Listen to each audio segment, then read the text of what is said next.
बीजापुर इलाका के ग्रामीण इलाका में मतदान के बाद लोगन मन ह डर के स्थिति अपन उंगली के स्याही ला मिटा दे रही है। प्रशासन ला देगी से घटना के जानकारी।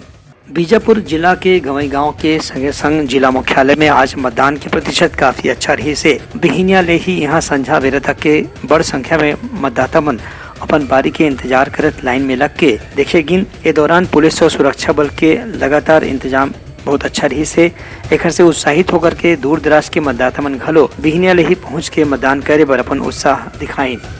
हालांकि बीजापुर में एक ऐसे भी घटना देखे बर मिलिस जेकर से लोकतंत्र पे विश्वास रखने वाला मन ला थोड़ी सी निराशा हो सकत है। यहाँ के गांव वाला मन बताइन कि वोट ओमन डाल चुके हैं लेकिन स्याही के निशान ला मिटा दे हमें। पूछे के बाद पता चलिस कि अमन मन नक्सली संगठन के डर से ऐसे करत हैं। काबर की गांव में नक्सली मन जब भी आते हैं तो मन के कहना रहते कि ओमन ला वोट नहीं डालना है। ग्रामीण मन ला वोट डाले से मना करे के कारण ग्रामीण मन वोट डाल के तो आइन है लेकिन अपन हाथ के मिटा दे हमें। ऐसने कुछ पुरुष और महिला मन के हाथ में देखे से पता चलिस कि वोट डाले के बाद भी उनकर उंगली में नीला स्याही के निशान नहीं है। ये जानकारी प्रशासन ला दे गए है। प्रशासन ने घटना के जांच करे के बाद आगे की कार्रवाई पर विचार करत है। ब्यूरो रिपोर्ट उदलंघा न्यूज।